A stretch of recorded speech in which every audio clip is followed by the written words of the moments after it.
Assalamualaikum warahmatullahi wabarakatuh. Saya, Najah Humaira dari kelas 11.1, ingin menjelaskan materi mengenai konflik. Konflik adalah pertentangan yang terjadi di tengah masyarakat, yang dapat melibatkan kekerasan anggota fisik. Contoh dari konflik ialah seperti konflik Poso yang disebabkan oleh perbedaan antar agama. Yang pertama adalah penyebab dari terjadinya konflik. Yang pertama ialah sengketa batas wilayah. Yang kedua, permasalahan yang disebabkan oleh politik, ekonomi, dan sosial budaya. Yang ketiga adalah sengketa sumber daya alam. Dan yang keempat adalah perseteruan antar umat beragama. Yang kedua adalah akomodasi penyelesaian konflik.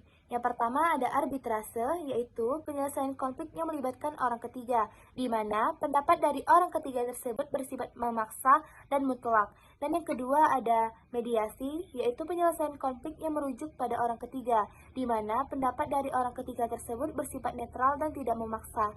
Yang ketiga ada toleransi, yaitu saling menghargai dan menghormati perbedaan yang ada di tengah masyarakat. Dan yang keempat ada adjudikasi, yaitu proses penyelesaian konflik dengan melalui pengadilan umum. Yang ketiga ada bentuk-bentuk dari konflik. Yang pertama adalah intrapersonal, yaitu konflik seseorang yang bertentangan dengan dirinya sendiri. Dan yang kedua adalah interpersonal atau konflik antar individu, di mana masyarakat dengan masyarakat yang lainnya berkonflik akibat perbedaan kepentingan atau keinginan. Dan yang ketiga adalah konflik intergrup, di mana konflik ini terjadi di tengah masyarakat antar kelompok yang satu dengan kelompok yang lainnya. Dan yang keempat adalah konflik internasional atau global, di mana konflik ini berdampak pada kedaulatan negara. Dan yang kelima adalah konflik antar generasi, tua dan muda, di mana konflik ini terjadi pada orientasi nilai yang berbeda yang ada di tengah masyarakat. Dan yang keempat adalah dampak positif dari terjadinya konflik.